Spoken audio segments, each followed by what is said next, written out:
So we're saying that rumma are bones, and the bones are used, or they are made into food again for the jinns, the Muslim jinns, to either believe in jinns.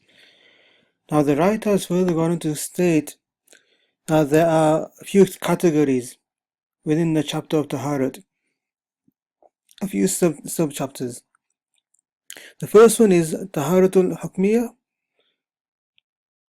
which is what we are on now. Now, in the first part of this is Awalan Qabla, that before the person has entered into the area where they will relieve themselves.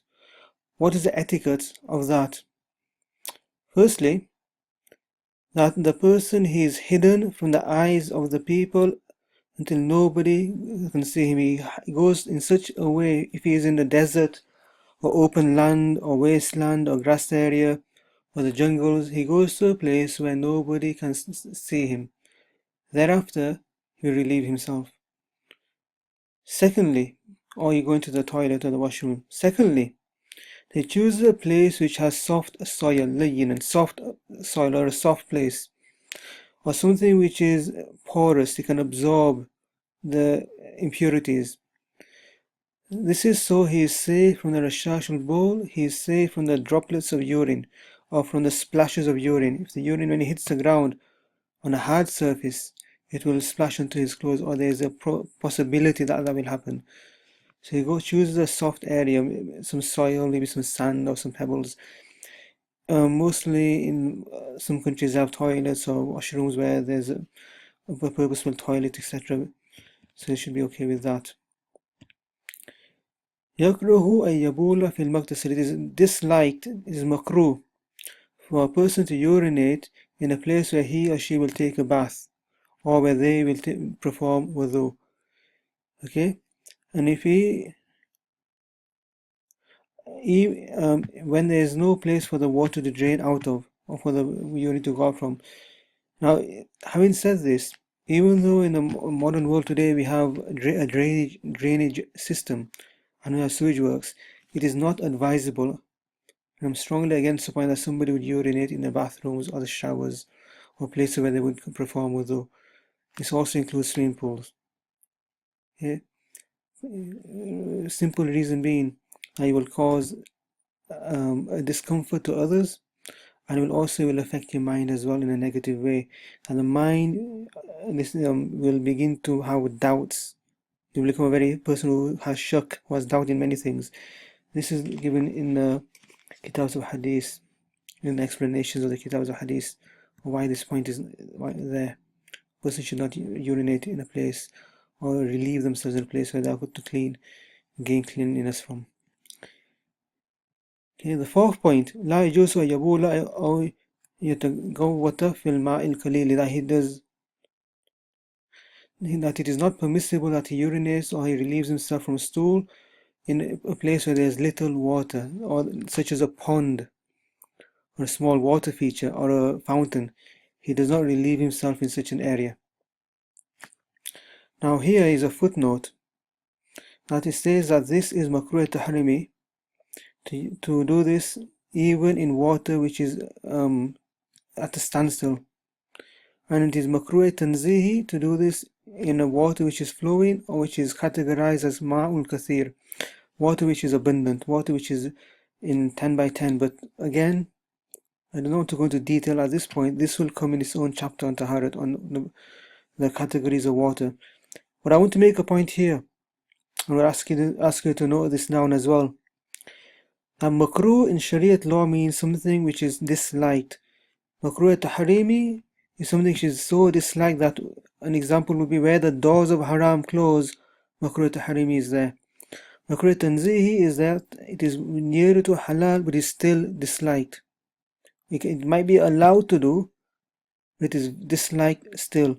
Same goes for makruh tahrimi. Even though it may be allowed under certain circumstances, it is disliked. And if a person prolongs in something which is makruh tahrimi, it may go into the category, it may go into the status of haram. And it states that you should not even urinate in running water like a stream or a river, or in water which is abundant in source. Having said that, moving on to the next point, Allah yabula witagawta fil maqbara, that a person does not urinate or relieve himself from a stool in a graveyard, or to areas which are useful to people, or any of the areas mentioned below. The pathways in which people walk, near to the masjid or to the side of the masjid, underneath a fruit-bearing tree, or inside a vegetation, a plantation, or inside a field where crops are planted, or even a farmland for that matter. Amamul buyut nas, in front of the houses of people.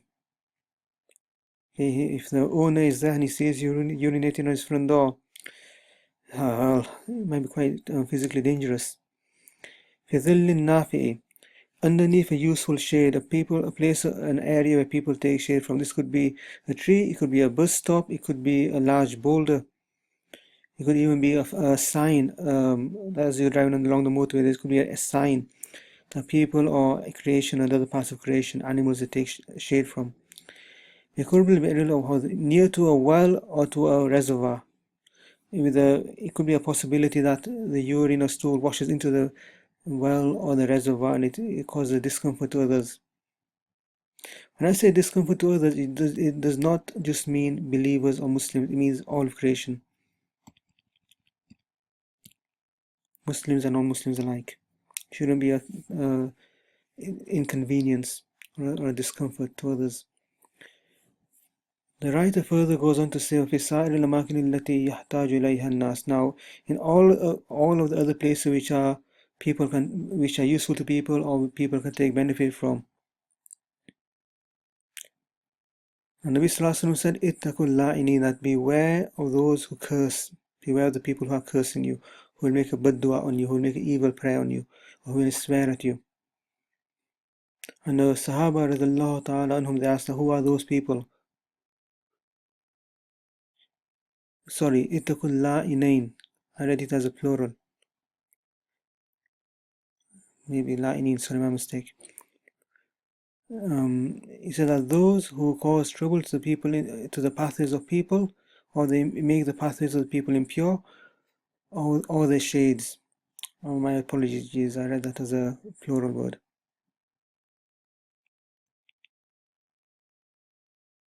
Now the Musannif has made a point here. He is saying that in the same way it is not allowed to relieve oneself in those areas where it will cause benefit to people, it will cause harm to people because they take benefit from those areas. In the same way one should not throw their garbage or their rubbish or their litter in such areas also. Now that includes parks, or public parks, or zoos, etc. So somebody might want to relieve themselves. We see it quite often, sometimes in certain areas of England. They urinate in the corners and I think, oh, nobody's going to come in here. But people, they use that area later on. We shouldn't throw rubbish. It's not against our akhlaq to do so, not against our good character of a believer to do so. The second category, ثانيا عند الدخول. The first one was when a person, he performs those adabs, those etiquettes before he enters the washroom or the toilet. And the second is when he is entering the washroom or the toilet.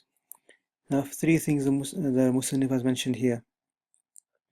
And remember, this is concise, it's not a full extensive list. Allah yadkhulu bi shay'in, that he does not enter with anything on his person or his body which has the name of Allah subhanahu wa ta'ala written on it, or a verse of the Qur'an written on it. Such as, especially in India and Pakistan, people may use a ruqya, a taweez, or an amulet, or a talisman with the name of Allah written on it, or with the ayahs of the Quran written on it. Now, I do not want to go into the whole argument or the whole debate of whether this is allowed, etc. The bottom line is that anything which has the name of Allah written on it, a ring or anything, or a talisman, a taweez, should be removed before one goes into the toilet. Now he says before he enters, remember, Bismillahi Allahumma inni a'udhu bika min al-khubuthi wal-khaba'ith, and in the name of Allah I enter, in the name of Allah, O Allah, save me, I seek refuge from you, from the male and the female jinnats. Khubuth and Kaba'ith in the books of Hadith have been given various translations and explanations.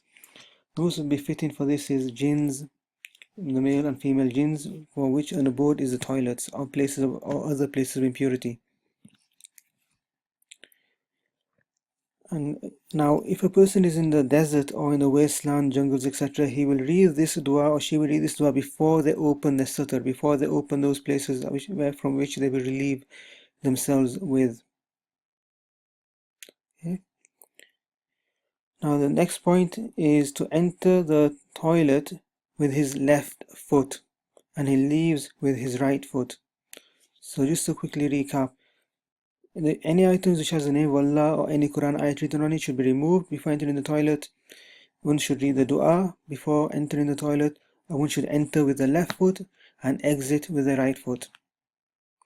Now, a question may arise here that most houses in certain countries in the West, etc., they have the bathroom and the toilet together. So the shower is inside the same place where the toilet is, and a person may enter the toilet not with the intention of relieving themselves. He may enter the toilet just to take a shower. So should he read the dua in that instance or not? The answer is yes. Okay, whether you relieve yourself or not, it is a place where you're going to open your sutur, and for all we know, a person may change his mind and relieve themselves. So it's better to read the dua regardless. Okay. Some people may say it goes in intention, that if your intention is to use the toilet, you read the dua. If your intention is to use the shower, the better thing to do is to read the dua regardless when you enter the toilet. Okay? Because the words of the dua are that I seek refuge from the male and female jinns. Okay, so that applies even if you're going to use the shower. And moving on to the third category. Again, yakrahu tahrima, it is makruh tahrimi, that the person he faces the Qibla or he puts his back towards the Qibla when he is when he's relieving himself. It is the same whether he is in the deserts or whether he is in a toilet or whether he's in a washroom. Okay. If the toilet has been built in such a way, such a manner that they face Qibla, that the toilets face Qibla, move the body around. And the Sahaba radhiyallahu ta'ala anhum, when they went to Abyssinia, which is modern day Ethiopia, they found the toilets to be facing the Qibla, to Saudi Arabia. No, it was not done intentionally, because the Muslims were the first people to go there at the time of Nabi Sallallahu Alaihi Wasallam, the Sahabas. So they just simply turned the bodies around. Okay, in some areas of the world where they use a sunnah toilet, a flat toilet, not the ones that we sit on, the flat toilets, you can even put planks of wood out all across those toilets and face the body away from the Qibla. The next point, it is disliked to talk without a valid reason in the toilet. Now this incorporates using a mobile phone, reading a magazine, reading the newspaper, and all other things that come into that category. Checking your email on the phone, texting people on the phone. Quick anecdote I will tell you. A few days ago, I was at university for a few lectures, and I went to do wuzu, and a brother was he was using the toilet. Now, how did I know he was a Muslim brother? Because in the toilet, his phone rang, and he started saying, "Assalamu alaikum, kayfa halukum," and he started talking away. And I thought, Inna lillah, so he's in the toilet. He knows people outside washing their hands. I'm doing wuzu here, and he's answering his phone in the toilet, and he said, "Assalamu alaikum" in the toilet. Okay, now obviously he did that out of habit. It's our habit. I mean, answer the phone if somebody we know, "Assalamu alaikum, how are you?" so on. But I mean, in the toilet, it's just not acceptable. Okay, so it's completely wrong. The only time when you can use a phone in the toilet is if you're in a toilet and worst case scenario, the lights go out. So you can use your mobile phone, and you can use a torch light that is built into the phone. That's the only time you use your phone and use a light on your phone. Okay, moving on. It is disliked a yabula qaima, that the person he urinates standing or laying down or leaning on something, mustajil, leaning on something or something, without a valid reason. لخوف تلوث, that in fear of anything or any impurity going onto his clothes. So if a doctor or a physician or a very strong hakim has advised a person to urinate,